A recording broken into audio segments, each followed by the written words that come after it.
G'day legends, we are obviously still dealing with the UFC 313 fallout, and you know it's a damn good pay-per-view when you're dealing with the fallout for days and days and days afterwards. One of the big storylines to come out of UFC 313 was the fighting nerds. Once again, they seem to be popping up every couple of months. There's a reason for it. I explained in a couple of videos ago. Maybe it was yesterday's video. Maybe it was the day before. I don't remember which one it was, but it was recent, right?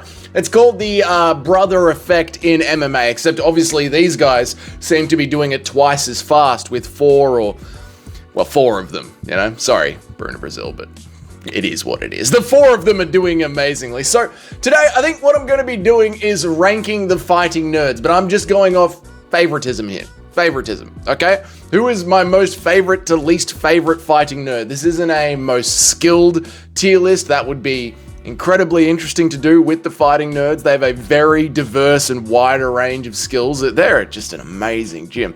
So this one is going to be, it's also not even going to be like, which one do I think is going to get the title shot the most? This is just aura, fighting style, engagement with the crowd. Which one do I want to see the most next up? Which one do I enjoy the most when I look at a card and I go, that fighting nerd is on the bill? Beautiful, we're in a good one. So I think the simplest thing to do here is let us just kick off the list. This is the list here. From least favorite to I am Dana White and I am currently ejaculating into my pants at the thought of John Jones. That's the list that we're going to be going with here. Okay, let us kick off the list with my least favorite one, and then we'll work my way up the list, okay? Now listen, just chill out, okay? This is an MMA fan channel. We're here to have fun. We're just poking fun, joking around. So some of these are just jokes, okay? And obviously my least favorite fighter is going to be getting the most amount of banter levied at them. That's just the way this channel works sometimes, okay? So it shouldn't surprise anybody at the least that, you know, the least one that I'm interested in, the most boring fighting nerd to me is Bruna, the special one, Brazil.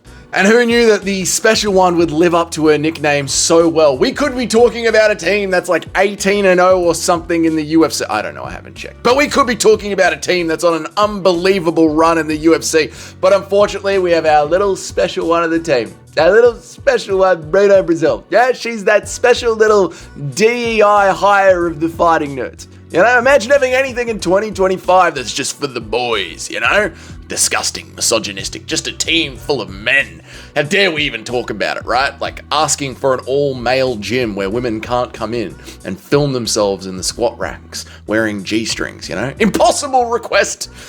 Even though we already have all-female gyms, it's completely different. Even though at the same time, men and women are also completely equal. I tell you, the earth is not meant to make sense. Anyway, I am digressing rather a lot here. Bruna Brazil, the DEI hire of the fighting nerds, 50-50 fighter. She kind of drags the team down, and I'm not that interested. I'm not that interested. I'm sorry, Bruna. I'm sorry. Next one up. Jesus, do we have to go from controversial take to controversial take here? All right. Listen, I mean, we're at the bottom of the list, so moving up. It's going to get, welcome to the new subscribers. This is how things sort of work around here. Anyway, my next least favorite one up from Bruna Brazil is Jan Silva. Gene Silva, Jan Silva, I don't know. This guy is funny to watch. Now, just because you are a level above my least favorite does not mean I do not like you. Okay, you got to put him in order somehow, okay? This one is my least favorite. He's got great aura, great fight style. Like the fact that I enjoy watching him fight goes to show how much I love this entire team, you know? 2 broken hands, fuck it, I don't care. I'll just elbow Drew Dober in the face. Beautiful. And him fighting seems to be an emotional experience. It's an event when he fights. He's always crying and in tears, yet so happy to be there at the same time. The walkout itself takes the length of a regular pay-per-view. He is special on the microphone and really lets himself get to his point nice and slowly. Every time he makes contact with Bruce Buffer, he looks at him like he just wants to fuck him. Being in the cage is a spiritual experience for Jan. But unfortunately, he's going in there against my boy, Bryce Mitchell. You know, my boy that's trying to break free from the Matrix, build a farm, Bryce Mitchell. Look, you listen, and Bryce, he's already sort of been turned into a human speed bump from Josh Emmett, you know, and Jan Silva is a fucking scary bloke. And I don't want it to happen again to my boy, Bryce Mitchell. He's already too dumb for his own good. I love Bryce, but he's an idiot. Do you really think he needs to be viciously slept twice Do you think he needs CTE as well? Do we want to see Tito Ortiz again? It'd be great for the content in the future, but come on, man. Enough's enough. Don't hurt me, boy, Bryce Mitchell. So because of that, he's got to go just above Bruno Brazil. The next one up is Caio Borralho. You could call him the big brother of the Fighting Nerds team, right? He's sort of the reason that the Fighting Nerds came together. When he met the current coach of the Fighting Nerds team, they kicked it off. They had a real bond. And this is where the Fighting Nerds culture sort of come from. So he's sort of like the big brother of the team. And the nerds thing, he loves to play chess. He's also a former chemistry teacher. So how are the Fighting Nerds so good, never failing a performance test? I'm glad you asked. I'm sure everything's above board, you know? And the fact that his nickname is the Natural One isn't shoving it in our face at all. But I do like Caio Borralho. It's interesting, like how interesting the rest of the characters are, how their storylines are playing out. He is just the middle of the pack. Seems perfect for Caio Borralho. I like him. There's other fighters on the team that I like more. He's very well rounded. He's got a sick ground game. He's got incredible striking. He's probably going to be the first one to make it to the belt. He's certainly a contender now, right? We're talking about him versus Izzy. We're talking about him, but Whittaker's going to be versus Strickland. But he's in these conversations now. So if you're in those conversations, you are a contender. And knowing the UFC and the way that the UFC likes to look after their superstars and baby them towards a belt, I think we're going to be seeing everyone from the Fighting Nerds get that nice, easy title run up to a belt rather than, say, the Marab path, the Bilal path, the Mohammed path. I think Caio is going to go on the Paddy Pimblett path, the Sean O'Malley path, if you get what I'm... The Umar path. It's not just cultural. It depends on how many eyes you bring to the screen. Umar Nurmagomedov brings just as many eyes as Sean O'Malley. So I think that's the path that the Fighting Nerds are going to be given now from the UFC. Moving on up to the next one is Mauricio Rafi. I love him.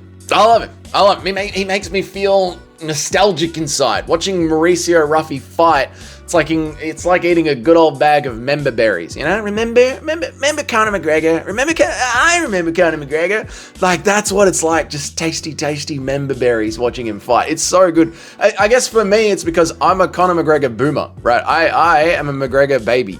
The moment that Conor McGregor knocked out Jose Aldo is when I fell in love with MMA. I started to try and watch as many Conor McGregor highlights as I possibly could.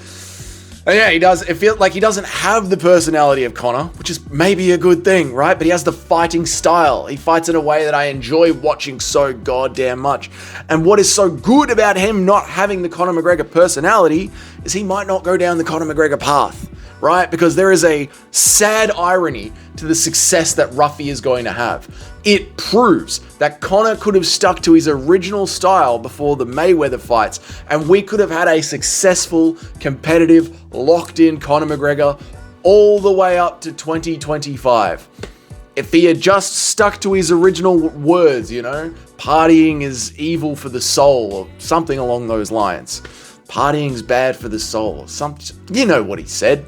And if he had just stuck to that, Conor could still be great to this day, and Ruffy proves that, and it's great to watch it, and it's great to see that he's not going to fall in with the bad crowds like Conor did. And then that gives us, obviously, my favorite fighting nerd, Carlos Prates. This dude isn't even fucking trying. I swear to God, he's not even trying. He just rocks up, nonchalant, whatever. Time for the face-off. Then, when the face-off starts, then Prates rocks up. Then it's the death stare.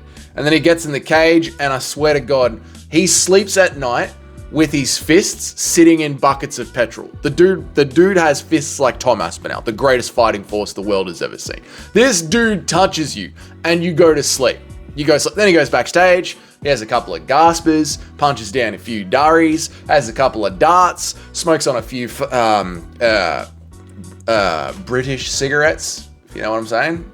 His nonchalant attitude is the complete opposite of Jan Silva. And I don't mean like completely different, like DDP means completely different. They're completely different. I never said I'd be the first African fighter. I said I'd be the first fighter from Africa. Completely different things. It's not like DDP gaslighting you, right? I mean, Carlos Prates is chilled as fuck. And then Jan Silva isn't. I'm so happy to be. They're very different styles, but I love them. I love it. I'm still trying to figure out how Prates KO'd Neil Magny. Like, legit, I've watched it back so many times in slow motion. I think Neil Magny just passes out from the sheer fucking aura of the guy. Honestly, Laura Sanko can't be left in a room with Shovkat. What is going to happen when she's around Prates? Bring a mop. But that's it. They are the Fighting Nerds ranked. That is how I enjoy this team currently. That is it. So let me know down there. Which one's your favorite Fighting Nerd? Which one's your least favorite Fighting Nerd? Jan Silva versus Bryce Mitchell. Who you with? So let me know down there in the comments. Who am I speaking to here?